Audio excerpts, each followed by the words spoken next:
Welcome back to the channel. It's Sunday, I'm Goozy, and this is Magic Weekly. Today we'll be playing some mono white stompy angels. I will be going over a little bit of the deck tech to show you guys what I have going on in it.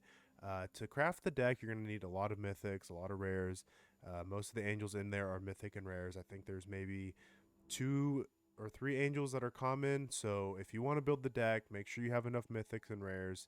It's really fun, it's really fast. I mean, most of the games I play is like turn 5, turn 6, the game's over. It's just, people just cannot keep up with the deck. So the deck's built around Giada Font of Hope and the Lyra Dawnbringer, and as well as the Herald of Eternal Dawn. Herald of Eternal Dawn I'm going to start with first because she's a game closer for us if we need to go really deep into the late game. So she's got flash, flying. You can't lose the game and your opponents can't win the game. She is strictly a backup plan for us. Not the most important card in the deck, but a vital one if we get into the late games of turn like 8 or 9, maybe even to the 10s. We are running 4 Giada Font of Hopes. So each other angel you control enters with an additional 1/1 counter on it for each angel you already control, and then she taps for a white so that we can spend this to only cast angel spells. Playing 2 Planar Disruption just so that if we need to stop something from attacking or blocking so that we can get through, we just use that. We're playing 3 of the Youthful Valkyrie. Whenever another angel you control enters, put a 1/1 counter on this creature, so it gets really big really fast. We are playing 2 Angel Vitality, not a very important creature, that's why we're only playing 2. It's just mainly so we can get bodies on the field. If you gain life, you gain that much +1, and then this creature gets a +2/+2 as long as we have 25 or more. We are playing 3 Dazzling Angels, and whenever another creature you control enters, you gain 1 life. So we'll be playing a lot of angels, a lot of creatures, so this will be triggering all the time. And we have an Inspiring Overseer. When this creature enters, you gain 1 life and draw a card. So if we have one of these on the field, then and we play an Overseer, we're going to gain 2 life and draw a card. And that goes really well with Exemplar of Light, because whenever you gain life, put a 1/1 counter on this creature, and whenever you put 1 or more counters on this creature, draw a card. This ability only triggers once, and that ability is only for the draw. I will still get the 1/1 counters every time I gain a life. So if I have an Exemplar of Light, a Dazzling Angel, and an Inspiring Overseer, this is going to get 2 1/1 counters and draw a card, so it's really good. Actually, it'll get 3, so it'll be a 6/6. The Archangel of Tithe, this is a really good one. As long as this creature is untapped, creatures can't attack you or planeswalkers you control unless their controller pays 1 for each of those creatures. As long as this creature is attacking, creatures can't block unless their controller pays 1 for each of those creatures. So we're playing 2 of these, and if you have both of them on the battlefield, they got to pay 2 for each of their creatures attacking, or 2 for each of those that want to block. Most of the time they're not playing flyers, so they can't block anyways, but if they do play flyers, they have to pay 2 mana for each of those, or if they want to attack, they have to pay 2 mana if we have both of them out, but at least 1 mana, because it's basically a propaganda on a creature, and propaganda is a blue enchantment, and it says that players can't attack you unless they pay 1 for each of those attacking creatures. This is just a little bit better. It costs 1 more mana than propaganda, but it also has the feature of you can't block unless you pay 1 for each of those creatures. We are playing 2 Expel the Interlopers, and this is just a board wipe for late game if we absolutely need it. We're playing 2 Herald of Faith. Whenever we attack, you gain 2 life. Nothing crazy, pretty vanilla. Lyra is a very important card in this deck, that's why we are playing 3. She's got Flying, First Strike, Lifelink. Other angels you control get +1/+1 and have Lifelink. This is so important because there's turns where we're going to go from like 20 life all the way up to like 40, and it happens all the time. We're playing 2 Sarah Angels. It's pretty vanilla, Flying, Vigilance, 4/4, nothing crazy. Sarah Redeemer, Flying. Whenever another creature you control power 2 or less enters, put 2 1/1 counters on that creature. We have a lot of creatures that are power 2 or left, like 1, 2, 3, 4, 5, and we're playing multiples of those. So this will trigger quite a bit when we play those creatures. And then, like I said, we're playing 3 of the Herald of Eternal Dawn for late game, just in case, and 25 planes. I like this. I like this keep. It gives us 4 mana. I go first, so we'll have 1, 2, Make 2-3 draws before we can get to somewhere over here. I think we keep it. I think this Herald of Eternities probably are one of our best bets. Play land.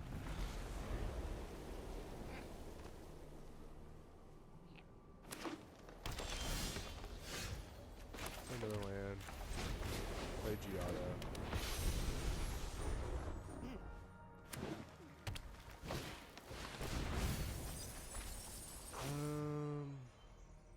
Card say its name here. Mill 3 cards, then you may return a creature or land card. Okay. 2 other names called say its name. Search your graveyard and the library. It's kind of like a tutor. Gain a life, draw a card. I like that. That's a land. Put it for 2.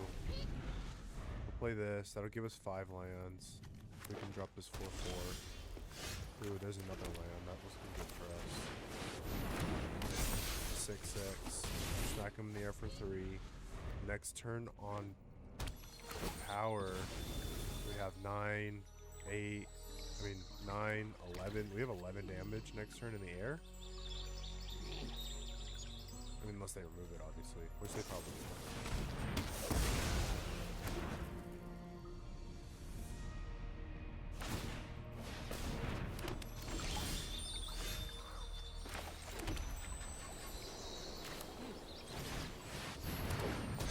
Still another 6/5.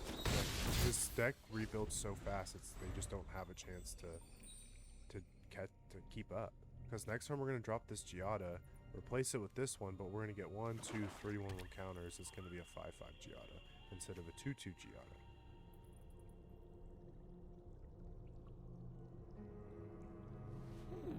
They're not gonna be able to keep up. They're gonna keep using removal, which means smacking them in the air. What does this do? Okay, that doesn't really matter. I mean, next time we're gonna smack them for 5, and they're gonna be. Okay, so what we can do is we're gonna attack for 5. Yep. We're gonna throw an Inspiring Overseer. We're gonna draw a card, play a land, play Giada, yes, and then we're gonna keep this Giada for a 5/5. And yeah, they're dead next turn. Unless, I mean, either way they're dead. They have to board wipe. Or just be so lucky that they have like 15 pieces. Good game. Concede. Good game, brother. Ah, what a dub. What a dub. Yeah, this deck is so fast. We just build up so much power so quick. It's like, they just can't keep up. So 3 planes, a Giada, a Youthful. I mean, we got plays all the way up, so, and a board wipe if we need it. I think we beat this.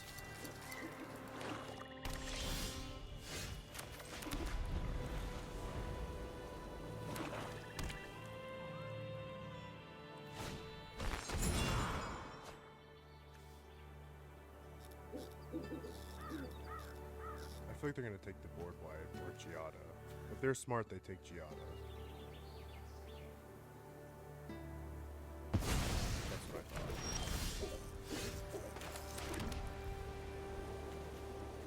That just goes for them to play, I guess? I don't know if that does anything, though. But,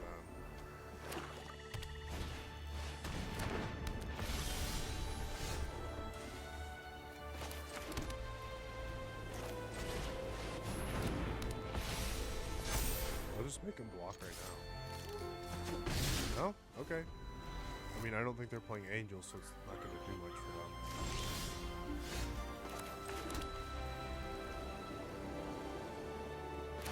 Yep. Playing Exemplar of Light because we're going to gain a life. Going to get a counter, and we're going to get a counter here. We're going to draw a card. And we're going to smack them for 5. They have to. Okay, I guess they're not going to block. Because next turn we're smacking for 9. Okay. Play a Lyra. There we go. That's 14 damage. We're gonna gain all that life. We're at 36. I have a feeling they're gonna scoop right now. They can't. I mean, they can't really do anything about it. Yep, there it is. What is that, turn 5? Turn 5 win? That's what I... It's so fast. They can't do anything about it. Ooh, I kind of like this. It's a little slower, but we have 4 lands. More mid-range late game. Oh, it's a goblin. They're playing red. And he's a squee. Great. Oh, we got another 3-drop. I'll take that.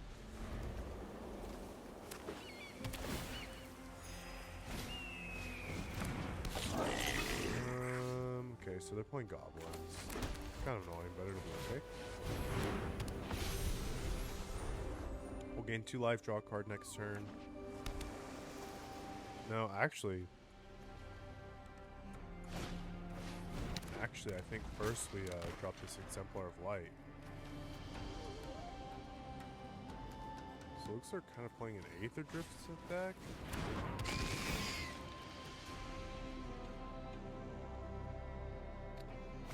Okay. They're not going to solve it. This is going to become a 4/4. Draw a card. And I'll just attack in the air. It's so nice playing flyers because I have no fear of attacking. This is gonna be a good one right here. Yep, we're gonna get 2 1/1 counters on it, and we're gonna draw a card. And I'm gonna play a Youthful Valkyrie. And then we get another 1/1 counter, and I'm gonna swing for 9 in the air. They are dead next turn, unless they can start removing stuff. Odds are there's no way they're gonna be able to remove this. They're gonna have to bounce it. Yep, they're having to draw and discard. So, and I mean, we'll sacrifice these to block here. I don't. Oh, and we have a Dawnbringer. Yeah, they're toast. And we have a Herald of Eternal. I don't even know why they're still playing. Yep, there we go. Bye. Nice try, man. Too slow. Too slow. Turn 5 again? I think we keep this. The likelihood of us starting to draw creatures is pretty high. Our opponent goes first, so... I mean, this is technically 5 mana here with Giada and these 4 lands. So, our probability of top decking creatures is high. Oh my god. Well, I guess this is going to be a game where we draw only fucking lands. Oh, thank god. Otter with prowess, huh? Playing mono. You cast a spell during your turn other than the first spell that turn. Create a blue, black, zombie, rogue creature. Whenever a zombie you control enters, put a 1/1 counter on that for each other zombie that enters the battlefield. Play here.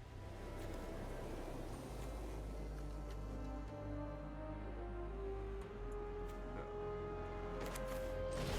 Let's go ahead and gain a life and draw a card. Oh, we got 2 of these. That's awesome. We'll attack right here for 2. We can play both of these, and then they have to pay 2 for each attacking creature. We're just literally going to lock them out of the game right now.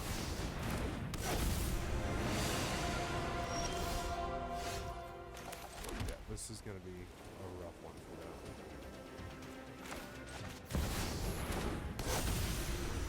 No attacks. We don't need to attack.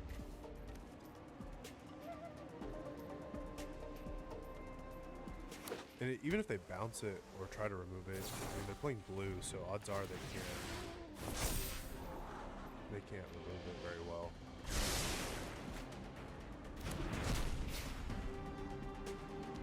It doesn't seem like they have any interaction.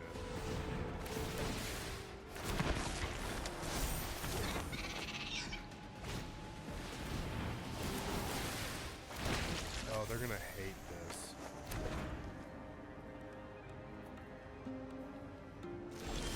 They are gonna hate this. Now they have to pay 2.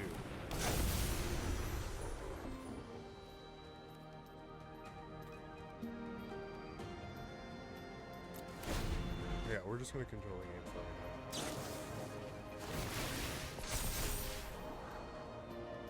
You literally have to pay 2 mana for each of your attacking creatures. So 2, 4, 6, 8, 10, 12. You need to pay 12 mana to be able to attack me if you want to attack with everything. Oh man, that sucks. You're gonna be really upset when you find out that you're gonna have to do all that. And then if you want to block, you gotta pay 2 for each of those. I think we can finish this game in like one swift kill.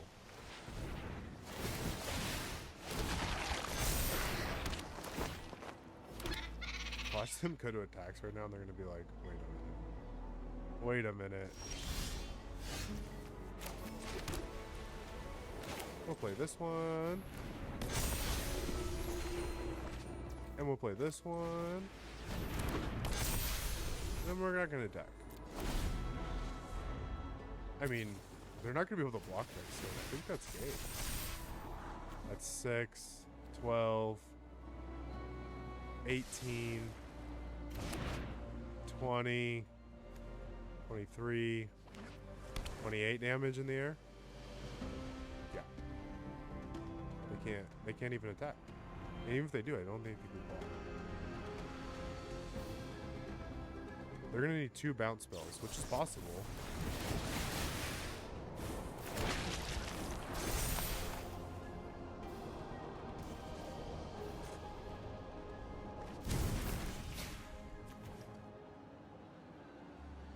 Whenever you cast an instant or sorcery spell from your hand, it gains rebound. So I guess they can play it again. They think they're doing so much right now. They're about to be dead. They have no idea. Just keep playing. Just keep... You're tapped out, brother. You're tapped out. I'm not even going to play anything else. Let's just attack them with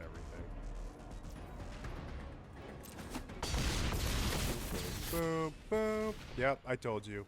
I mean, like, you did all this for what? For what? You couldn't even do anything. I think we keep this. A little interaction, a bunch of hair parents, patchwork banner. At least they'll be big. They'll be big bunnies. Big bunnies. We can play one. We can play one hair parent.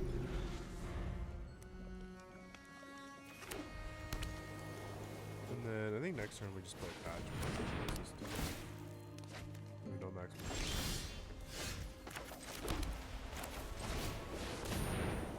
Grab it. I hit you for 3. So, I mean, we still have 2 more. Wall. Ooh. Rabbit. This is like Rabbit Voltron. Smack you for 4. I'm just gonna beat you up with 1 rabbit. Ain't no way, bro.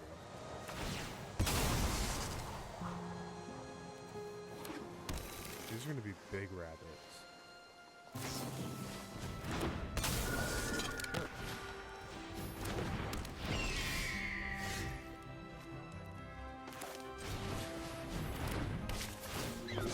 We're about to go in right now.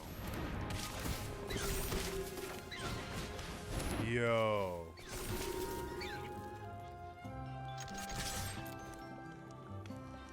We need to block with bow. Oh, I guess I can block with bow. Sure. Holy cow.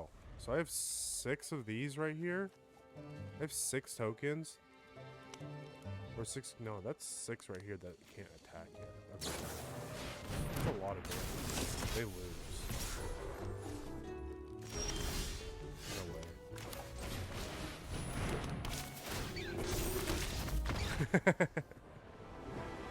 It's not good. It just goes wide really fast. Thanks guys for tuning in. I had a lot of fun playing Mono White Stompy Angels. I had a great time showing you guys the duck season. It's so bad. It has 26 hair parents and they just get big and we go wide and that's all we do. If you can't handle going wide, then you're just not going to be able to do it. It's the same with the Angels. They go wide and they get big and they fly, and if you can't deal with it, well, You just can't deal with it. And the Hair Parent's not winning ranked games, but the Mono White Angels, that's a deck to be reckoned with, and nobody plays it. It's so good and it's so fast. Like you saw, it was like turn 5, turn 6, games were over, and they were mine. There was nothing they could do about it. They tried to remove, and it just builds back up so quick. When Tarkir Dragonstorm comes out, however, I will be announcing another giveaway. Like I said, I am not sponsored by Wizards of the Coast or a local game store. This is out of my own money to show my appreciation for you guys. We hit 2,200 subscribers, which is absolutely insane to think that 6 weeks ago I started at zero. And this is all because of you guys, and I really appreciate you guys so much. And please tune in next week. If you guys didn't see last week's video or the week before, you know what I do. I post it somewhere here. It'll be around. Go like it. Go subscribe. Watch it. I appreciate you guys so much. And as always, I'm Goozy, and this is Magic Weekly.